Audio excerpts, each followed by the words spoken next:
everybody. It's Monday, June 13th, and that means it's time for another episode of Nonprofit Conversations. I'm your host, Cecilia Supp. I'm the principal and founder of Road Tulips Consulting. Thanks for joining us this week. And to our global audience, good morning, good afternoon, or good evening, wherever you may be. This week, we have back regular guest, Fern Carbonell, who is a midlife wellness coach. And today, Fern's going to talk with us about workplace wellness.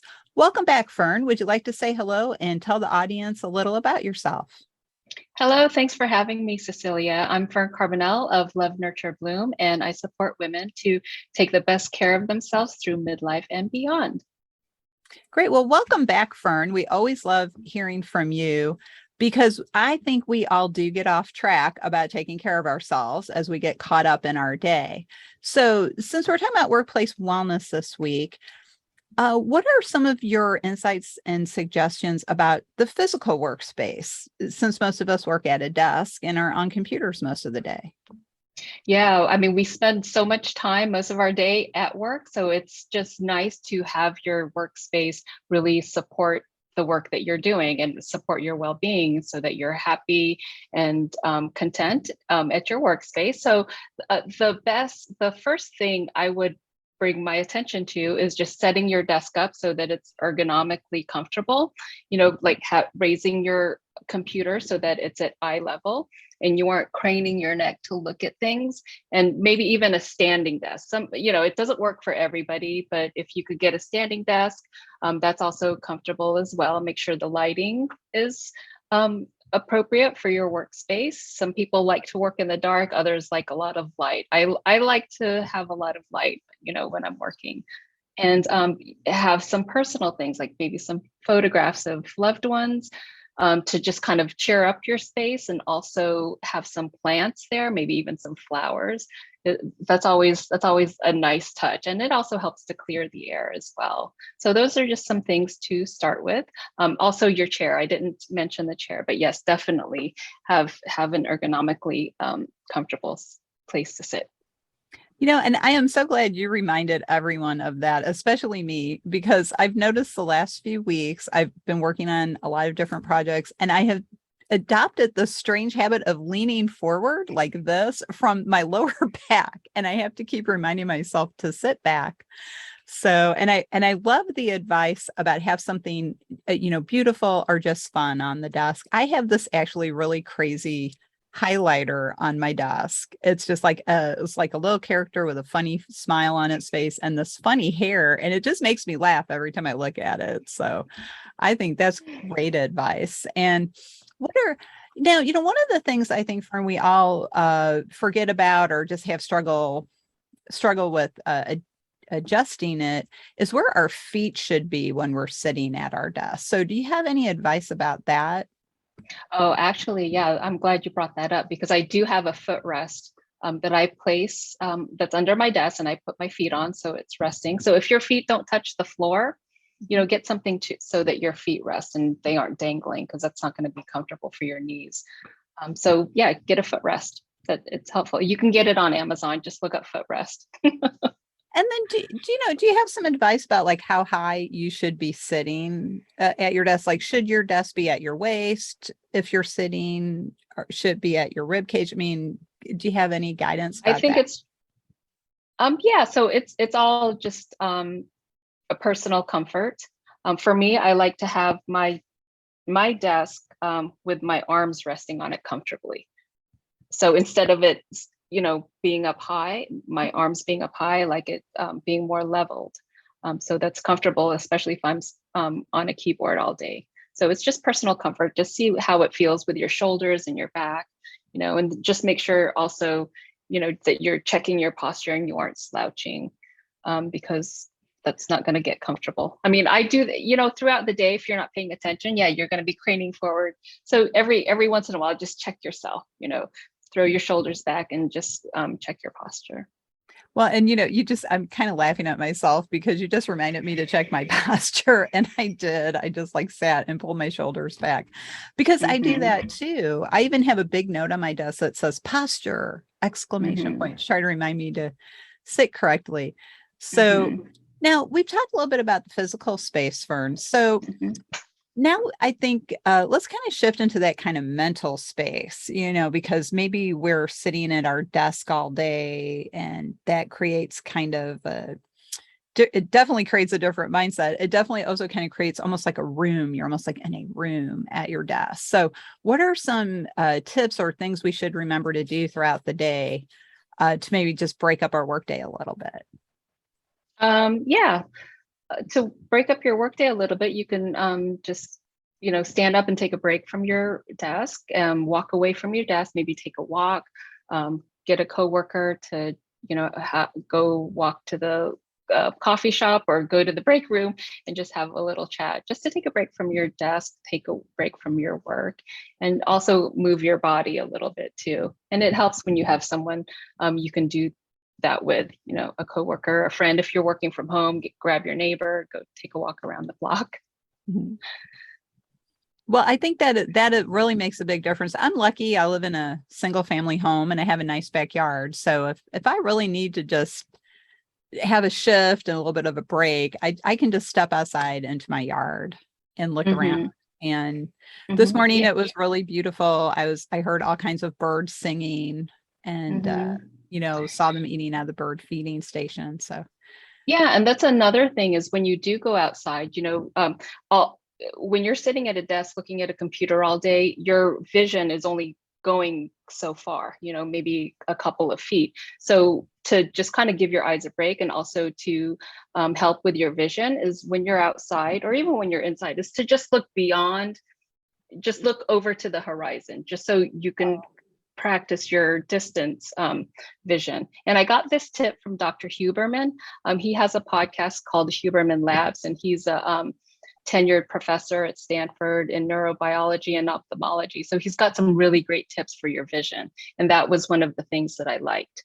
And also looking in the morning, I'm looking this way because I've got a window there, but looking at the horizon in the morning sets your biological clock too. So your oh, body knows, oh, the sun is rising, it's morning time.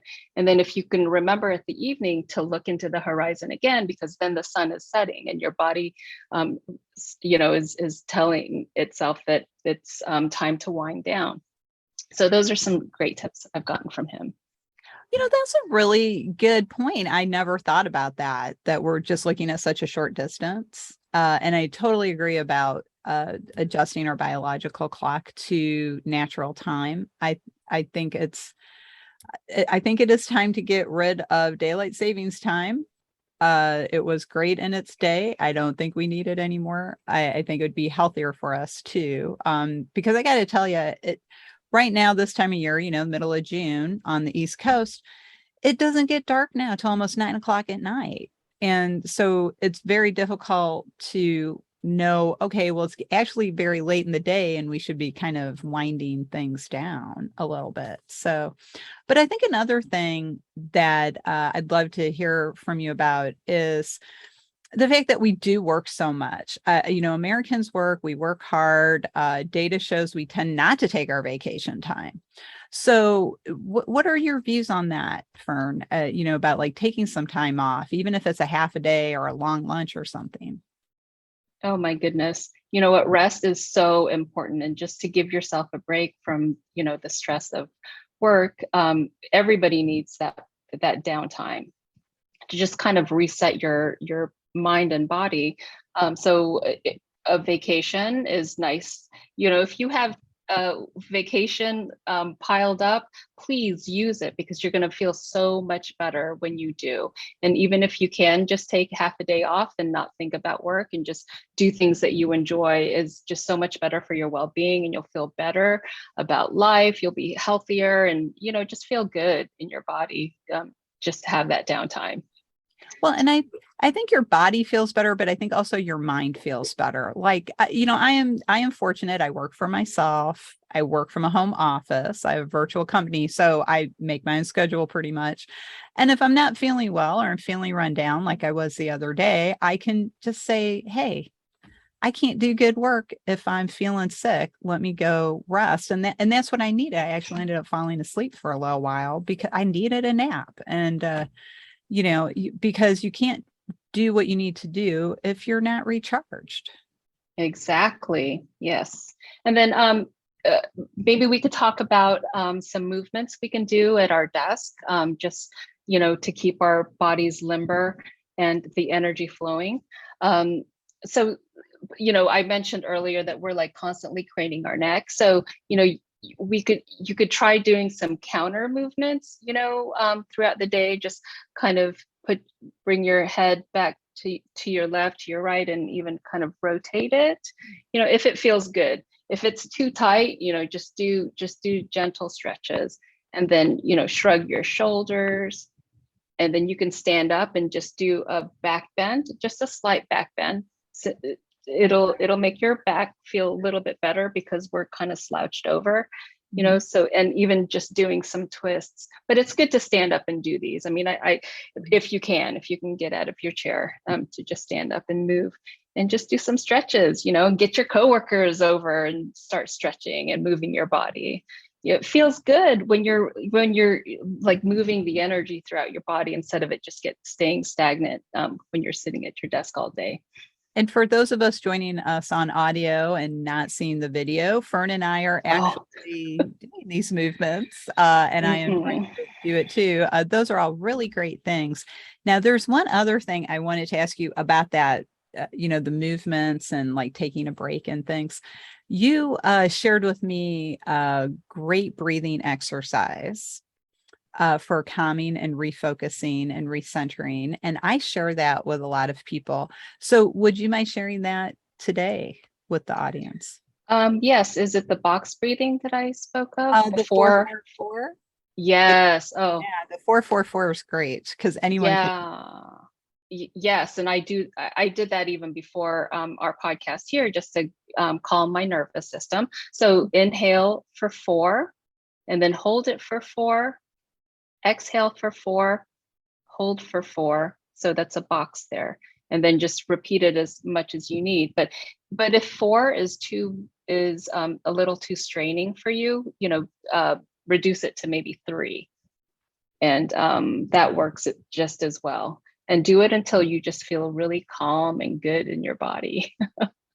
Oh, that is a great technique, everyone. Fern taught me that quite a while ago, and I do practice it because it is something that's easy to remember. It's fairly easy to do for most of us. Although I love the tip about if forced a breath too far, bring it back to 3. Because, you want it to be relaxing, not straining. Exactly. Yes. And then another movement that I wanted to mention is your wrist, because we're on a mouse, in our computer. So you could either like just do wrist rolls like this, or you can put your hands together. I like this. This feels really good. This one? Just turning your wrists. Yeah. Oh, wow.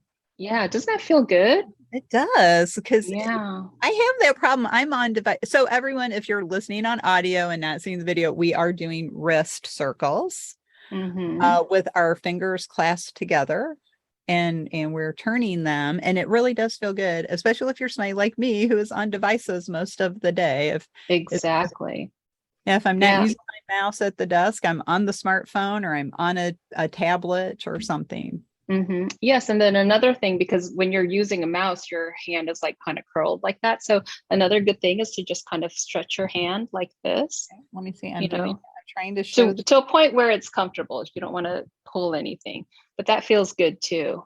That feels really good. Maybe put your arms out and do it. So stretch the arm. Yeah. Okay. So the audience can't see my hand, but that's okay. Yeah. So, yeah. Outstretch your hands and then pull your fingers down, your hand down. And stretch it. Doesn't that feel good? It does. I feel tension when I do it, but it's because my muscle is so tight. So it's very nice. And I also have I call it my squeezy thing, but I have a thing that I can squeeze to work that forearm muscle on my right arm, because I'm right-handed. And so that's the muscle that really gets tight. Yes. So that is great. So As we near the end of the episode, we have to start wrapping up, unfortunately, because we always love having Fern on to share her insights about trying to keep ourselves together. But Fern, what is the one thought you would like the audience to take away today? And if they'd like to reach out to you and learn more, how can they get in touch?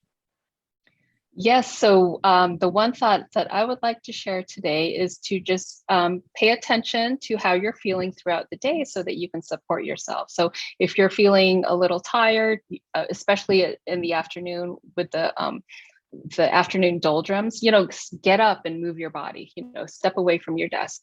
So so that's my tip for the day, is to just get up and give yourself a mental, physical break. I share wellness tips on my Instagram account. If you'd like to follow me at Love Nurture Bloom, I share practical wellness tips that you can apply to everyday life. Oh, that's great. Well, thank you so much, Fern. Thanks for joining us again. And I'm looking forward to the next time you're on, sharing some more wellness tips for all of us.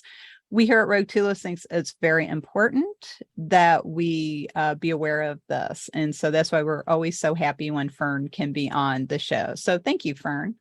Thank you. This was a lot of fun. I enjoyed it. Thank you, Cecilia. Oh, good. Oh, you're welcome. And well, everyone, we have to go rogue for now, but we'll be back next week with another exciting episode of Nonprofit Conversations.